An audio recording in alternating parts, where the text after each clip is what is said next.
Salam sejahtera dan salam Malaysia Madani bersama saya Magdalena Depol dalam Berita Pagi Sabah edisi Khamis 11 Januari 2024. Kabinet Negeri bersetuju menubuhkan pasukan petugas bagi memantau isu air dan elektrik di Sabah. Pasukan petugas itu akan diketuai Setiausaha Kerajaan Negeri, Datuk Seri Panglima Safar Untong. Ketua Menteri Datuk Seri Panglima Haji G. Noor berkata pasukan petugas itu akan bermesyuarat seminggu sekali atau setiap 2 minggu sekali untuk meneliti semua isu berkaitan bekalan air dan elektrik. Katanya Kabinet Negeri juga mengarahkan semua ketua syarikat berkaitan kerajaan GLC mengelak mengumumkan atau mengeluarkan kenyataan mengenai projek pembangunan tanpa merujuk kepada Kabinet Negeri. Mereka juga diminta merujuk kepada menteri berkaitan sebelum memeterai sebarang perjanjian untuk mengelak komplikasi pada masa depan. Datuk Haji G berucap semasa mempengerusikan mesyuarat pasca Kabinet Jabatan Ketua Menteri di Menara Kinabalu. Dalam ucapannya, Datuk Haji G menyatakan beberapa pencapaian penting negeri terutama melibatkan pengambil alihan kuasa kawal selia bekalan elektrik oleh kerajaan negeri daripada kerajaan persekutuan. Ketua Menteri turut mengakui prestasi kukuh syarikat subsidiari kerajaan negeri yang baru ditubuhkan, SMJ Energy Sdn Bhd. Setakat ini, syarikat berkenaan telah pun membayar RM5 juta kepada kerajaan negeri dalam tempoh kurang setahun penubuhannya. Selain itu, syarikat berkenaan juga telah berjaya menerbitkan sukuk wakalah RM900 bilion di bawah program sukuk wakalah pelbagai mata wang syarikat sehingga RM10 bilion dalam nilai nominal tahun lalu.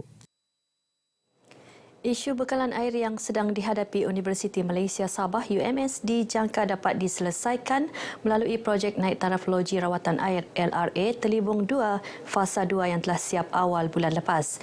Timbalan Ketua Menteri 3 Datuk Syahelmi Yahya yang juga Menteri Kerja Raya berkata, kerja-kerja perpaipan akhir untuk projek itu dijangka siap akhir bulan ini sebelum bekalan air bersih tambahan daripada loji berkenaan dapat dibekalkan.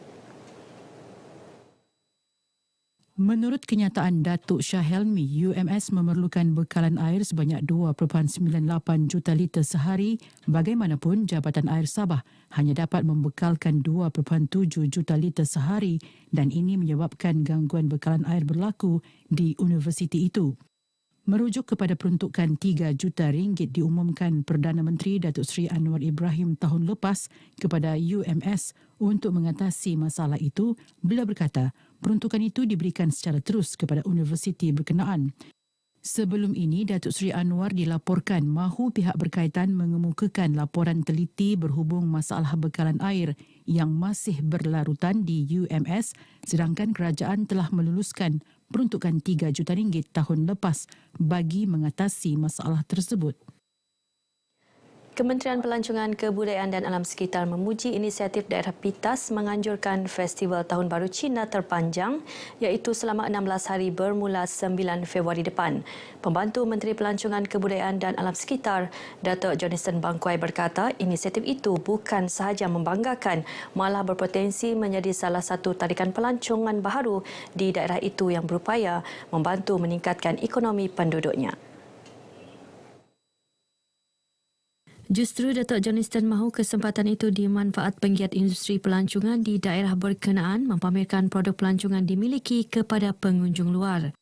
Datuk Jonathan yang juga pengerusi Lembaga Pelancongan Sabah menyatakan demikian selepas pertemuan dengan Jawatankuasa Penganjuran Festival itu yang diketuai ASDI Elias Muhammad Faizal mewakili pegawai daerah berkenaan di Kota Kinabalu.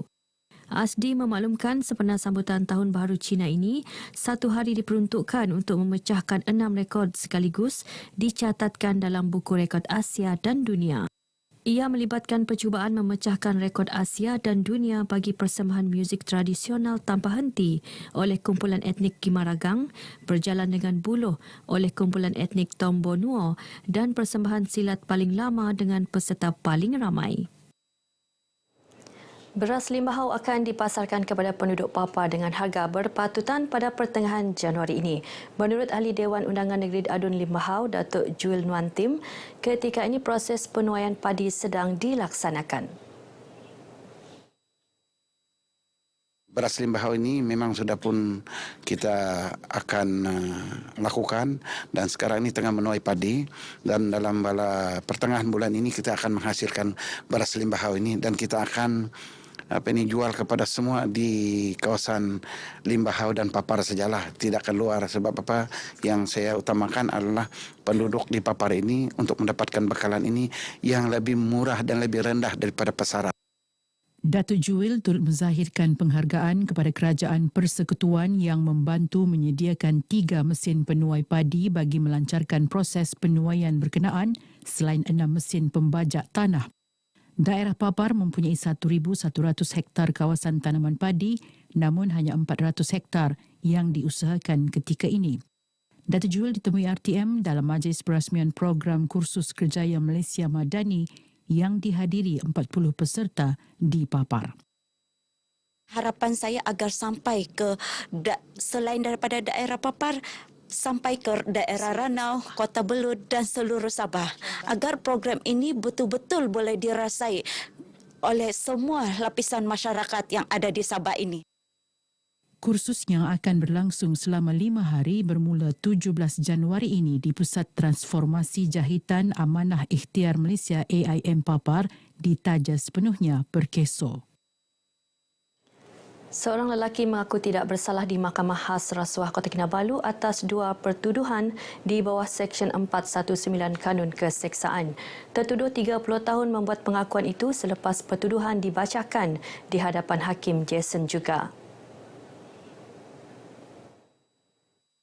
Mengikut pertuduhan, tertuduh didakwa menyamar sebagai timbalan Ketua Pesuruhjaya Operasi Suruhanjaya Pencegahan Rasuah Malaysia SPRM dan menipu seorang pegawai kanan polis membabitkan nilai kerugian RM49,300 pada Jun tahun lalu.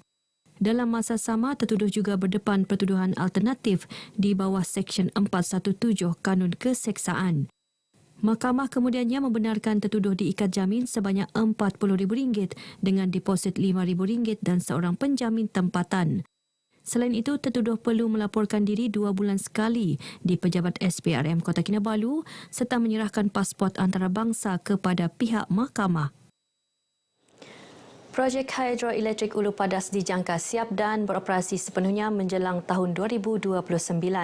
Pengarah Upper Padas Power Sdn Bhd, Lim Chin Hong berkata, projek tersebut yang bakal menjana tenaga elektrik sebanyak 187.5 megawatt. Setakat ini kerja-kerja pembinaan sedang giat dijalankan. So currently working on the additional detailed design stage, and then we are in negotiation with the final negotiation on the final tariff with Suruhanjaya Tenaga lah. So basically project is going well, and then the progress is all on time lah. So we are targeting to finish the job in 2029. Lim ditemui media di Kota Kinabalu. Syarikat Upper Padas Power Sdn Bhd adalah antara syarikat yang diberi tanggungjawab untuk menyiapkan projek hidroelektrik Ulu Padas bersama-sama kerajaan negeri melalui Sabah Energy Corporation Sdn Bhd, Gamuda Berhad dan Kerjaya Kagum High-Tech JV Sdn Bhd. Majlis pecah tanah projek tersebut disempurnakan Perdana Menteri Datuk Seri Anwar Ibrahim di Kampung Kungkular Tenom pada 7 Disember tahun lalu. Baik, berita pagi Sabah edisi Khamis 11 Januari berakhir di sini. Menyusul selepas ini berita pagi Sarawak. Dari sungai hingga ke segara Palestin pasti merdeka.